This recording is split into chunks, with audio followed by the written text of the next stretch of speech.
Do I treat my live-in girlfriend of 2 years the same way that I would treat a wife?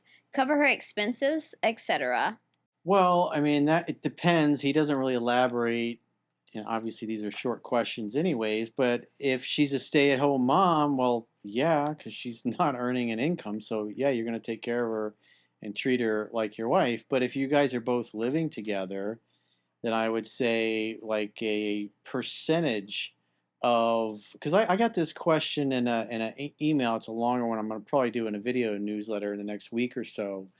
But this particular guy, his girlfriend that he lives with makes six figures. He makes multiple six figures. So he basically makes twice what she does. But he's got more expenses. And so she's been living with him, I don't know, last year or whatever. And but he pays like, I think he pays all the rent because I guess her lease was up and things have been going real well, and he invited her to move in. So if you're looking at it like from a numerical standpoint, say she's making 100 grand a year and he's making 200 grand a year. And so in that case, I would say probably 75% of the rent should be paid by him, or 75% of expenses paid by him. The rest, 25% paid by her. She should definitely contribute because I don't think she's contributing anything now. And he says, when we were talking about it, we're going to move to a bigger place. It's going to be more expensive. She's expecting me to pay for all that. And so, again, he's got other expenses. Who knows? He may have alimony, child support from previous marriage. He didn't say.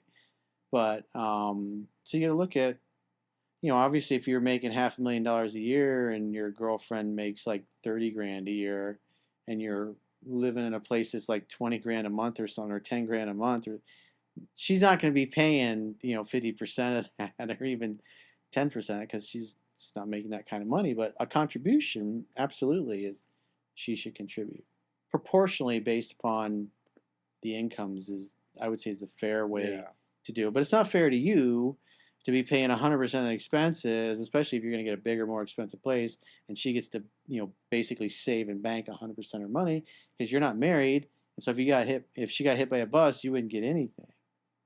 So, she should be paying a percentage based on, just like I said, look at the numbers. What are the stats of people getting hit by a bus? Oh, they get isekai'd. They get sent to another world. The bottom line is, in other words, if you croak or something happens, you have some weird cancer, and you drop dead. I mean, those things happen. You always got to know your downside risk in everything you do in life. Business, friendships, women, everything. Well, if he dies, she doesn't get anything either. But then she's just going to have to pay for her own shit. True. Then she's on her own. Yeah. Yeah, but if you think about it from this perspective, is that he's like, well, if I'm paying the lion's share, say I'm paying all the living expenses for us, she's putting money into her retirement account, and because I'm paying so much, I'm basically spending most of what I make, and I don't have anything left over to put into retirement. Yeah. And so that's kind of where it's not fair. But so she's not contributing anything right now, and so she should at least be, contributing proportionally. If he makes double what she does, then I would say like probably he should pay like 75%, and she pays 25% of the bills. I think and she has lesser expenses than he is, but I don't know what his other ones are. I mean, he could have student debt. He could have maxed out his credit cards. I don't know. Maybe he's got child support, alimony. I don't know. I think honestly they should have had the talk before she moved in about the situation. And then if she ignored and didn't comply with that, then what I have saw other in ways. the emails, it sounded like he was like, oh, just move in, it'd be great. But she's the one saying, hey, we should get a bigger place. And he's like, wow, that's a lot more money for a bigger place. Well, then they should and have he's another like, talk. She's not, bagging groceries or making minimum wage or something like that. She's making six figures, and her expenses are real low.